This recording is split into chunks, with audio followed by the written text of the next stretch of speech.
I was kindly asked by the organizers to speak today about economic and labor force implications of aging in connection with immigration, Europe and Spain.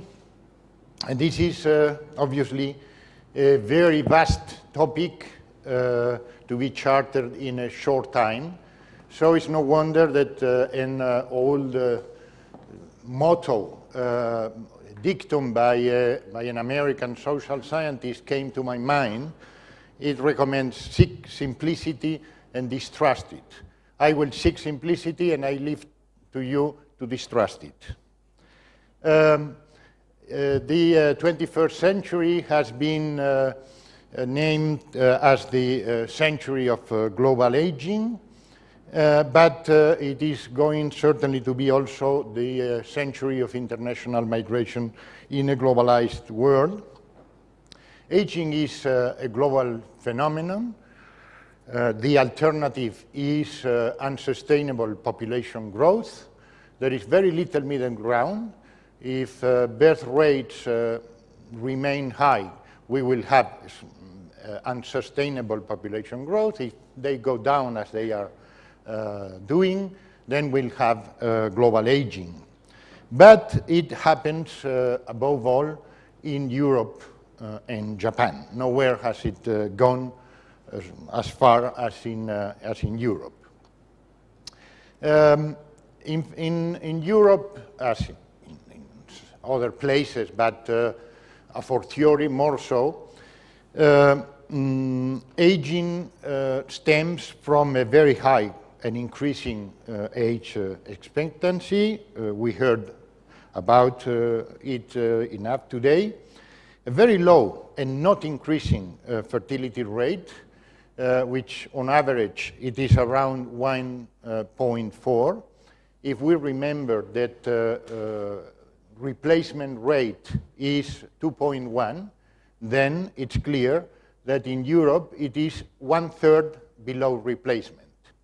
This means that every 100 women will give birth in the next generation to 66, which in turn will give birth to 44 in the following generation and to 30 in the third, fourth generation. So in the mid and long run, this persistent, very low fertility is also unsustainable. And finally, the third engine of aging in Europe is a relatively low immigration rate in aggregate terms. The prospects for aging in Europe, the first one is that it is unavoidable. It is here to stay, and there is almost nothing conceivable that can be done to stop it. The only real solution would be a marked increase in the birth rate. That is not going to happen because low fertility is intrinsic to the genes of industrial and post-industrial society. Indeed, mortality and fertility trends are not likely to change much. Policies are in trouble or have a very difficult task in affecting raising the fertility rate. Family-friendly policies are commendable, but their impact on the fertility rate is slight, but not negligible. Differences matter. It is not the same to have a 1.3 fertility rate that to have a 1.9. In the medium and long term, the differences are very considerable. The potential of immigration to significantly slow down aging is very limited indeed, and prospective scenarios and simulations leave no doubt about it, but it is not negligible either. And finally, most states in Europe are very reluctant toward immigration. That is, they face a conundrum between demographic and economic needs and which are stopped or were hampered, which find the obstacles of politics and culture. This dilemma, this conflict was coined in a famous expression by American political scientist some years ago in the expression states versus markets, which we could translate as politics against economics and demography. The prospects for aging in Europe, as it was said, total population in Western and Central Europe will experience a slight decline if projections are correct, which they will not be, as their fate is to be wrong, but we have to work with them. The decline in total population would be very slight, and certainly doesn't matter. If we could even say that it might be better, that would be less crowding in the Alps in the summer, or smaller lines in the museums and smaller traffic jams, so that's not a problem. But aging is a different matter. The 1564 group will shrink from 317 to 261 million in that same period, and at the same time the 60-plus group will increase by 70%, which is significant. We'll have a smaller and older workforce and a much higher dependency ratio. Major implications are well known. Increasing health expenditure, as it is well known. The elderly cost about 4 times as much as the rest of the population in this matter, in this concern, in medical and pharmaceutical care. Rapidly increasing manpower needs for the care of the elderly. In some cases, this will be met through the welfare state, but overcharging or stretching the limits of it. In other cases, such as in Southern Europe, it will mean a big inflow of immigrants to take care of the elderly, as it is already happening, as a manifestation of a global care industry and global care chain that is taking place in recent times. Difficulties for the financing of pension systems, and finally, labor shortages. Let's see something about difficulties for financing the pension systems, especially in pay-as-you-go systems, which are much more affected by demographic trends than capitalization systems. The critical parameter here is the ratio between active workers, employed workers, and pensioners. This ratio was 4 to 1 or 5 to 1 in the past. It will go down to 2.7 to 1 in 2010, 2.2 to 1 in 2020, and only 1.5 to 1 in 2040, with an employment rate of around 70%. This means that either pensioners would have to get much less, or then active workers should pay much more, and neither one would be happy about it. So there is a clear risk of unsustainability of pension systems. What can be done? What has been done until now is basically lowering payments, lowering the amount of the pensions through different schemes about the formula for calculating the amount of the pension, or the time required to be awarded it, etc. But it has limits. Another possibility would be, of course, increasing the labor force participation rates of certain groups which have relatively low rates. In some cases, women, in many cases, youngsters, in many cases, the 55-64 group, which in Europe has rather low activity rates.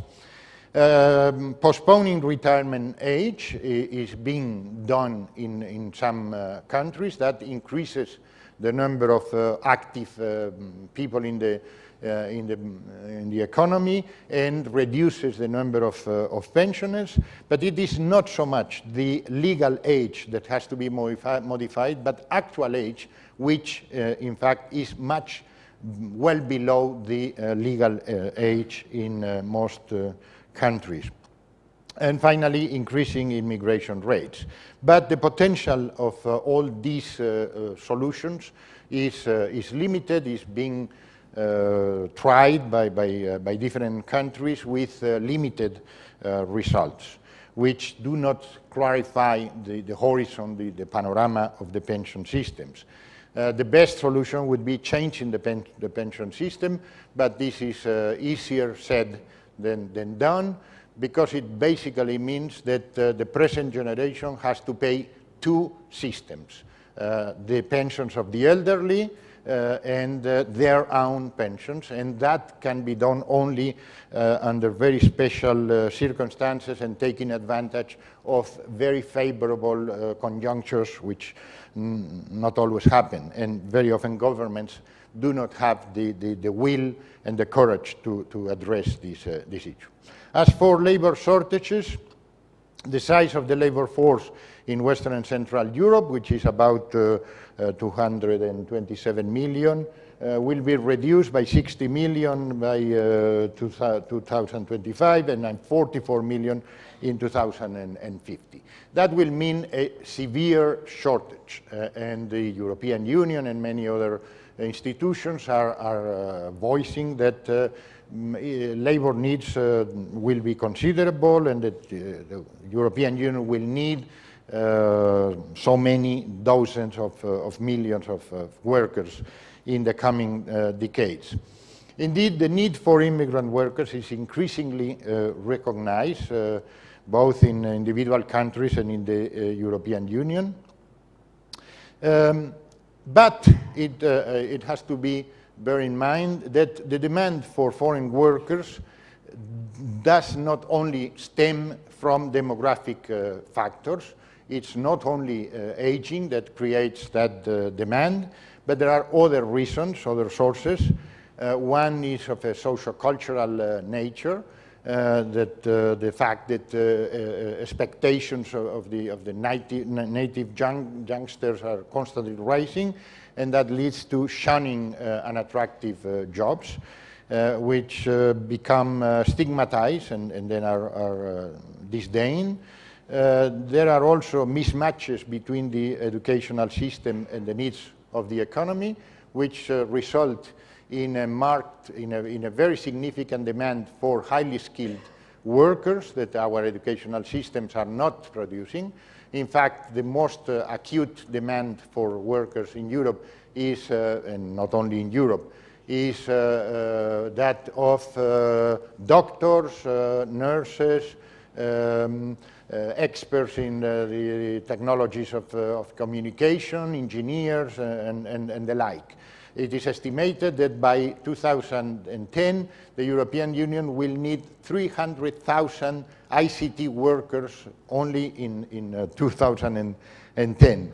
But there is a fierce competition at the global scale for these very qualified workers, and Europe is showing an inability to attract them. Only 5% that move in the world come to Europe, as compared to 55% that go to the US. And finally, there are regional mismatches in the distribution of labor supply and demand. These mismatches are especially acute in a European Union characterized by very low internal mobility. Very few Europeans move from one country to the other for work purposes. Of course, labor shortages put us in contact with the second ingredient of the equation that was suggested to us, and that is immigration policies. The demand for foreign workers greatly varies among European Union countries on account of different economic structures and occupational structures, welfare systems, rates of economic growth, and the like. But so does the acceptance of them, especially of the unskilled.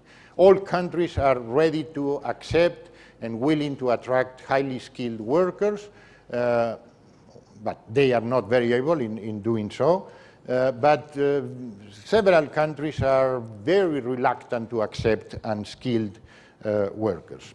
And these differences are inter alia reflected in markedly different immigration rates. Just to give you one example, the net immigration rate per 1,000 people in the population in the UE at 25 was 33.7. In the Netherlands, it reached a negative figure. Very low figures in Germany, France, increasing in the UK, which has increased in 2006 and 2007, bigger in Italy. In Austria, it was an exceptional year. Much bigger, much higher in Ireland, bigger in Spain, and the highest of all was Cyprus. But it can be said that in general terms, Southern Europe has much higher rates of immigration than continental Europe, and now the British Isles are showing also relatively high rates. But in most of Europe, rates are very, very low. Three major stands or orientations in relation to the admission of migrant workers can be discerned in the European Union. First, there are the countries, Southern Europe and the British Isles, which are relatively open to significant numbers, including the low-skilled. In other countries, basically in continental Europe, in the Carolingian, Rhenanian Europe, admission is restricted to the highly skilled, together with, in some cases, but not in all, schemes for the admission of temporary or seasonal workers. The circular migration has become the mantra in our days. The ideal is people who come, work, and go back to their country. And then there are countries which are totally closed to immigration and want to face and solve their labor shortages without the recourse to immigration. Let me just devote 3 or 4 minutes to the case of Spain, a brief glimpse, because it is we are in Spain, and also because it is a rather peculiar country of immigration in recent years, especially since the year 2000. It is receiving very large and sustained inflows of immigration. As it was said, is probably the second in the world in absolute terms, just after the US. The size of the immigrant population has risen from 1 million, around 1 million in the year 2000, to over 4 million in 2007, with net increases of the order of 500,000 or more every year, and that in a country which counts 45 million inhabitants now. So it is about 1/2 of the US, but the US has a population 6 to 7 times bigger than Spain.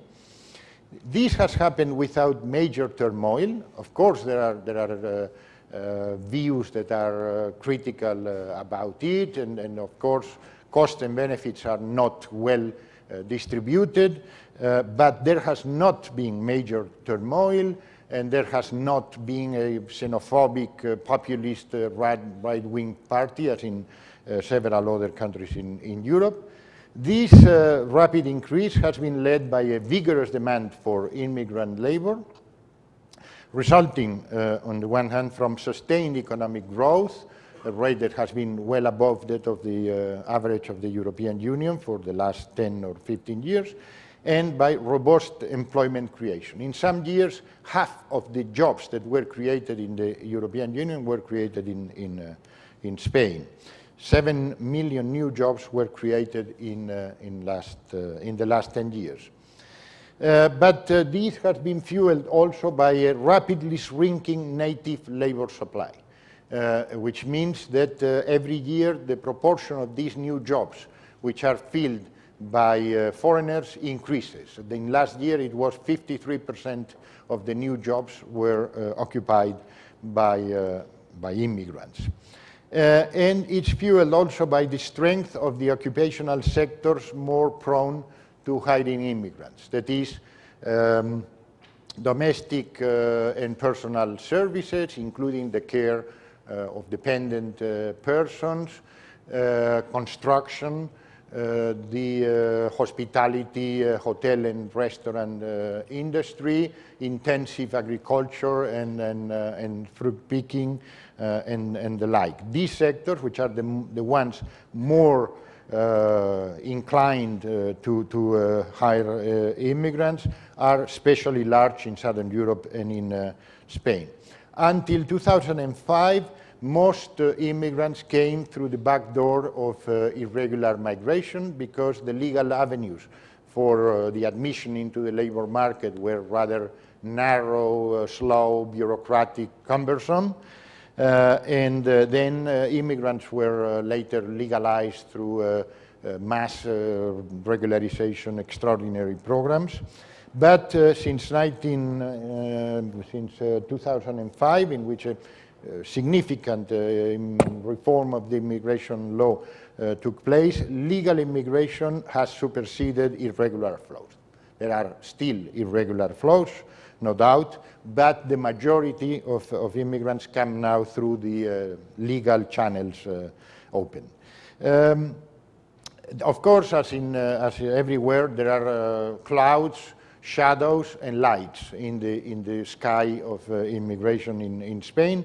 But I would say that impacts are mostly beneficial, at least in the short term. Immigration has become certainly the main, indeed the sole engine of population growth. The Spanish population has passed from 40 million to almost 45 in 10 years. And this has been almost entirely due to immigration. Immigrant flows have contributed to a rapid rate of increase of the labor force, delaying or reducing labor shortages. And it has to be said that immigrants have not only filled vacant jobs, but have created new jobs. So it is clearly a case in which supply creates its own demand. I could say more about it, but there is, of course, no time. Immigration has facilitated a significant increase in the participation rate of women, native women, into the labor force. Thanks to intense immigration, a first critical date for the financing of pensions, initially set at 2012, has been postponed to 2025. So it means that immigration is not the panacea for the financing of the reform of the pension system, the viability of the pension systems, but it can slow down its demise of its crisis and may have an impact. Immigration is having a positive effect on economic growth. There is a debate about how much of this increase of 3.54% is due to immigration, but it is a significant part, both through employment and through consumption, because immigrants are, of course, workers, but also consumers. And immigrants' activity rate, and that differs from the case in many other European countries, is well above that of the native population, at least by 20 points. And they are 3 to 4 times more mobile, something which is not very difficult because the Spanish population is very fixed and move as in Europe. Of course, these are short-term effects, which may vary in the medium and long term. Long-term effects are impossible to ascertain. As someone said, forecasting is always difficult, especially forecasting the future. Thank you very much for your attention.